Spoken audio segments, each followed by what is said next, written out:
Everyone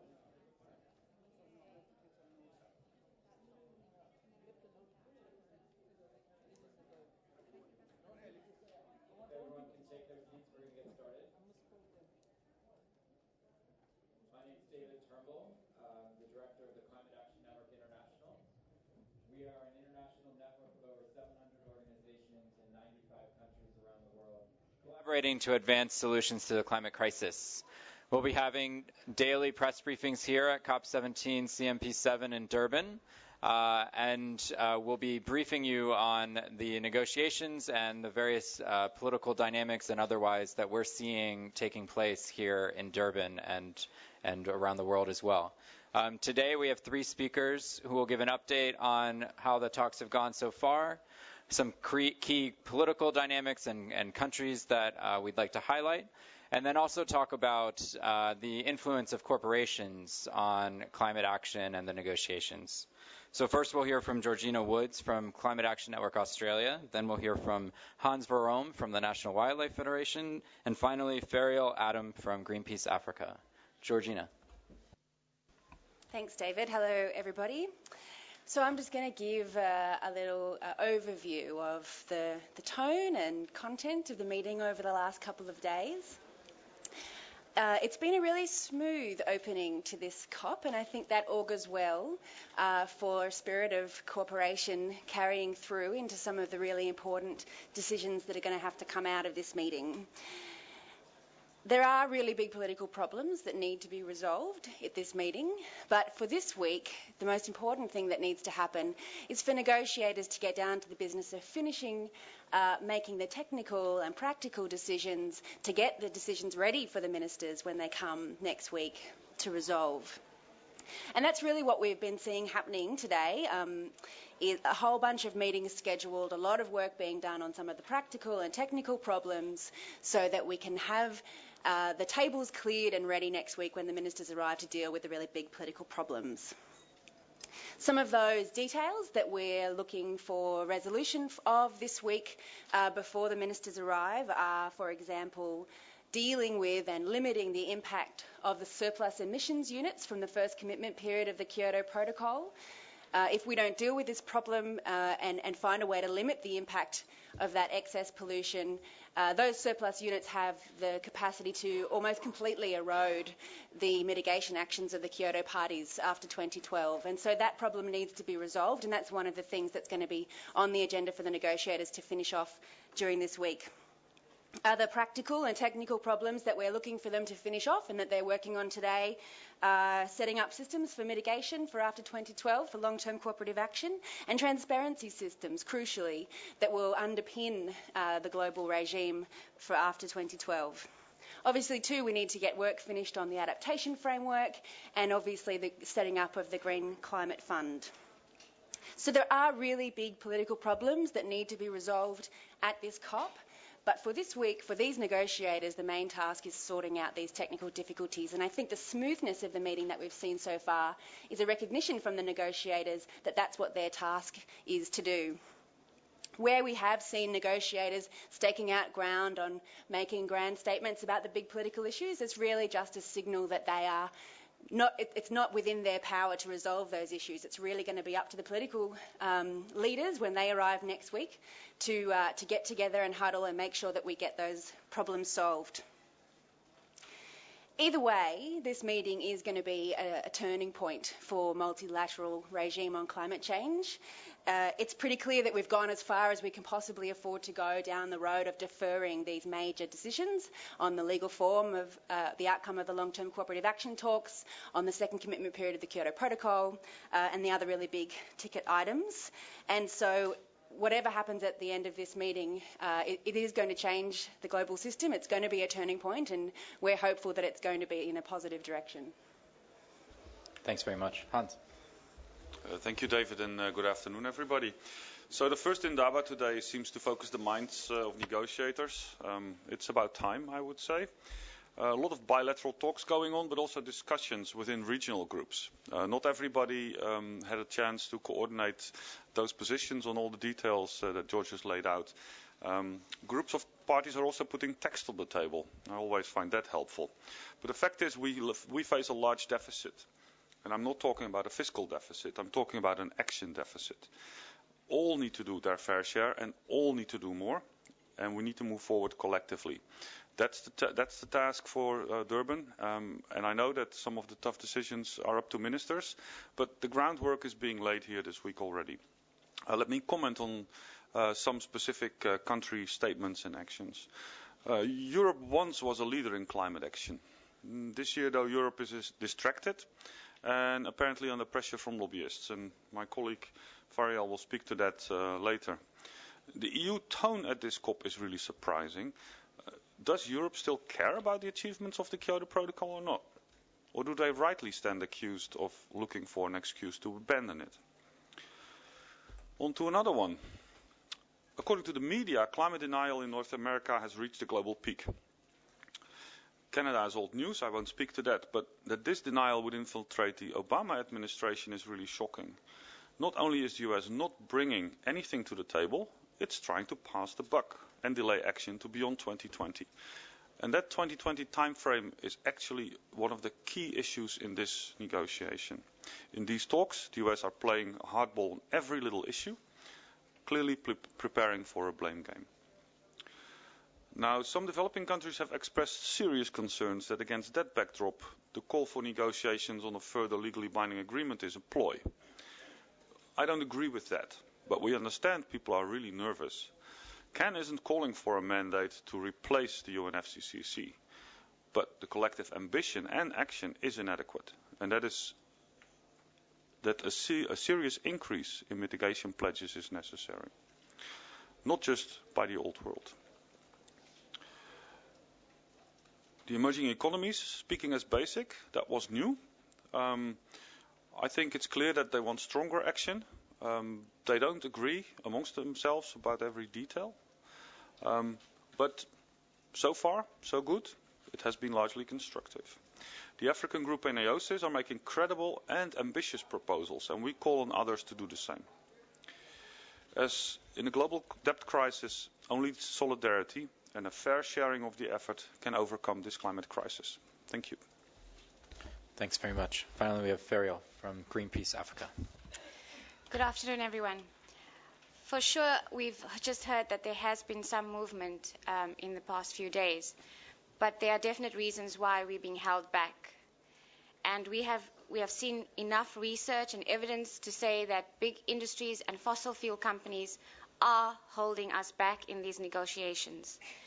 We have examples. For example, in the USA, you have Shell, Chevron, BP, ExxonMobil, some of the biggest lobbyists in the United States who have trebled their lobbyists when dealing with issues around climate change.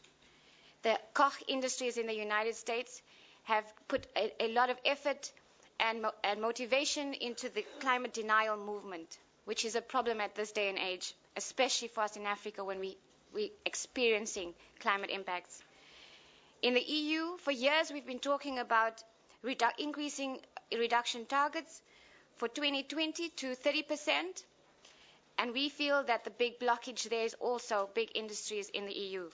BASF, ArcelorMittal are two of the companies that we have proved have been influencing that target. In Canada, in terms of the oil sands emission numbers that have been left out of the recent national greenhouse gas inventory, we do think that if you're having an oil sands advocacy strategy with government and some of the big oil companies like Shell, that has to influence your policies.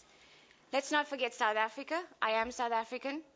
In South Africa, we have Eskom, which is responsible for 45% of the greenhouse gas emissions in South Africa. We have 45% of the electricity that they produce being used up by 36 companies. The energy intensive users group in South Africa has been blocking the movement by government to develop a carbon tax. These can by no means be taken as moving forward in terms of dealing with climate change. Just to say that we have delegates, our delegation has representatives of some of these companies sitting on those delegations. How they influence it, we don't know. For us in Africa and South Africa, we can save the climate and we can save this planet. We feel that the only way we can do that is by moving some of these companies who are dragging their feet and influencing decisions, and stopping the politicians who are being influenced by these companies. The money that's being spent on fossil fuel companies needs to move to renewable energy. If we can find trillions and trillions of dollars to subsidize dirty fossil fuel industries, then why can't we find the trillions and trillions of dollars to deal with adaptation and the impacts of climate change on the people of Africa and other vulnerable countries? Thank you. We want governments to listen to the people for a change and not the polluters. Thank you. Thanks very much. And just to say on the last point regarding fossil fuel subsidies, we do have an article in our Eco newsletter, which is put out daily, and you can find it on our website at www.climatenetwork.org. So with that, we're happy to take questions. We'd like to prioritize representatives of the media, and if you can announce your name and affiliation before you ask your question, that'd be great. Yes, here in the front. Hello, is it working? Hello, Elaine Mills from Argus Media in London. I was just wondering, there was a story about the EU trying to get its 27 members to agree to an 8-year second commitment period. I was wondering what the sources of that story, and is that for definite? Thanks. Not sure it's wise to speak about sources, but you can ask them. They're all our loyal civil servants, aren't they? No, the debate about the length of commitment period has run for several years. And we have always argued that for several reasons to have 8-year commitment periods is not the right approach. One very obvious reason is that most governments are in office for 3 to 4 years, sometimes a little bit longer, but generally not. So if you have an 8-year commitment period, you can easily pass the responsibility for the commitment that is made to the next government. I don't think that tends to work. The second issue is that right now we are facing a gap that is significant and has been recognized even in Cancun by governments between the pledges that were laid on the table in the run-up to Copenhagen and the stated vision, which is we avoid dangerous warming by keeping it as far as possible below 2 degrees. That has been quantified. Now, if you lock in this process until 2020, and we all know how the negotiations work, like if you have a certain legal pathway, then the urgency of the negotiations about what happens inside, so the substance, follows that same pathway. And 2020 takes us beyond the point of where global emissions should peak. It removes the opportunity to significantly strengthen the ambition that is already too low. And quite frankly, we worry that that might be the moment when the world will be facing such serious climate crises that panic will start breaking out in the halls of the United Nations as to what to do about it. So let's move it forward. Let's talk between now and 2015 about how to enhance the regime, and then commence serious negotiations towards a legally binding instrument. Thank you. Next question. Yeah.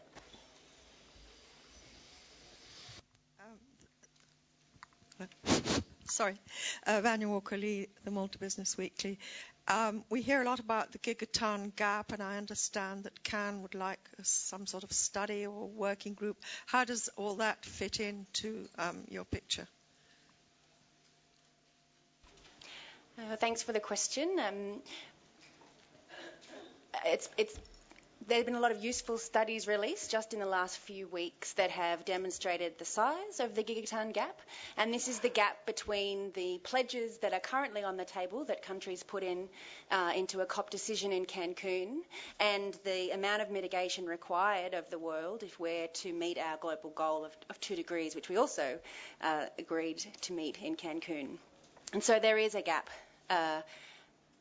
One of the outcomes that CAN is looking for from this meeting is in the mitigation decision, both in the Kyoto Protocol talks but also in the long-term cooperative action talks, an agreement that there will be a process from now, starting from next year, to understand the size of that gap and to begin mobilising ways of closing it so that we don't overshoot the 2-degree goal and tip the world over into runaway climate change. It's pretty clear now that we really don't have much more time left to do that process. As Hans said, delaying the process of raising the targets that are on the table from all of the countries of the world, of exploring options to increase mitigation ambition, has to begin from this meeting onwards. The fossil fuel subsidies issue is a really interesting one. We heard in a side event last night that if the countries of the world did what the G20 has already agreed to do, which is phase out fossil fuel subsidies, that would reduce emissions by 6%. So we'd be on our way to closing the gap if we started taking some of these innovative decisions to explore ways to make sure that we are getting as much mitigation as we can from this year onwards. So yes, CAN's definitely looking for a decision from this meeting that sets out a process to close the Gigaton Gap. Thanks. We'll go here in the front. 1 second just for the microphone. Sarah Wild from Business Day South Africa. Ms. Adam, you said that there were companies that were within negotiating groups here. Can you name them? I was referring to the South African delegation, and we have Eskom and Sasol, both representatives on the delegation. But if you speak to South African government, they would say that they're not really on the delegation because Eskom has been seconded to the Department of Environmental Affairs at 50% of her time. And Sasol is not really representing Sasol, she's actually representing the National Business Initiative, which for us is the same thing. Thanks. I saw a question. Georg Ehring from German Information Radio Deutschlandfunk. You named all the blockers. Is anyone from the big players moving forward?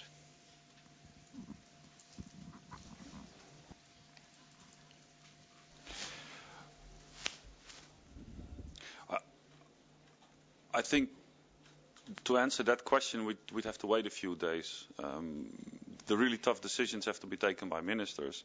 So I don't like praising people for things that they might do but haven't actually done yet. So the signing on the dotted line is the important bit. No? I think what's interesting is that, and some of these stories come from you all in the media. I read the media just like you do. That there are important countries saying that they have come here to be flexible. And I think that's already an important step forward. Unfortunately, as I laid out in my brief remarks, that not all big countries are showing flexibility, rather on the contrary.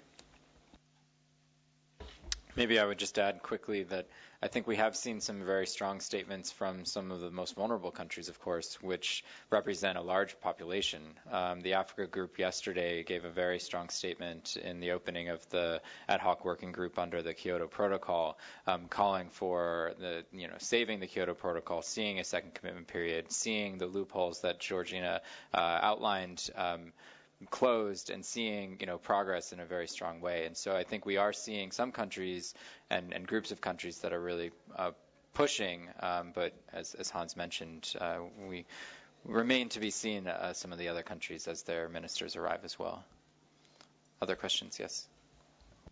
Hi, Matthew Speedy, Sunday Tribune newspaper in Durban. Local question first. Ms. Adam, are there any particular companies or heavy industries locally that are a worry to Greenpeace? And secondly, are there any local companies that are a worry in terms of big emitters, particularly Durban-based or KZN-based companies? And secondly, you say that to make a difference, we need to move those big companies out of the negotiating teams, and we need to move politicians out who are influenced by them. Maybe a bit idealistic, or is that an actual possibility? Is there a way to eliminate that factor in these negotiations? In terms of other companies that we are concerned with, there are For example, steel smelters who use a lot of electricity emit a lot of greenhouse gases and don't employ high numbers of people in South Africa. So those would be a concern for us. As Greenpeace Africa, we campaign mostly around Eskom, so looking at coal and nuclear. You also have BHP Billiton in South Africa, which also is a big concern for many countries, organizations. But if you look at South Africa, you've got the Vaal area where Sasol is spewing out pollution in that area. And in South Durban, you've got the refineries of the various fossil fuel companies. So there's a range of companies in South Africa that are of concern. Greenpeace Africa focuses on Eskom, but there are environmental NGOs focusing on all the others as well. So there's a combined effort. Sorry, your final, whether we can, I think we should definitely try. I don't think that it is something that is impossible to be able to say that we want our governments to listen to the people and not to the polluters anymore. That if that's influencing our way forward, then we need to change that. Thanks. Additional questions? Okay, we'll take another one in the front. Hello, specifically to Hans. I just want to rephrase the question I asked. You said that the EU, its tone is surprising. Can you just explain what you mean and what specific statements have come out that make you say that? Thanks. Yeah, the EU up until very recently had a very balanced tone. It wanted to preserve the accomplishments of the Kyoto Protocol, was willing to accept a second commitment of the Kyoto Protocol if others would take steps towards a further legally binding agreement. And suddenly this week some of its statements have been less nuanced, have in fact spoken about moving beyond the Kyoto Protocol. And I'm not sure why that is, whether this is simply drawing a line in the sand, playing hardball, or whether this is actually a change in the EU's position. And we're asking that question. We've asked in Brussels what's going on here. It's very clear that throwing away the Kyoto Protocol would be the wrong signal. That is not what the world needs. It's not what the multilateral system needs. And I think that if the EU is contemplating that, they will find that other countries will refuse to engage in that strategy. Great. I think we have time for one more question if there are any out there. Okay. Well, as I mentioned, we have daily press briefings here at 12:30. Also, I might mention that we have a daily award ceremony called the Fossil of the Day Awards at 6 p.m. in the Durban Exhibition Center, where we call out some of these countries that we feel are blocking progress on the negotiations. And all of this information can be found at www.climatenetwork.org. Thanks so much.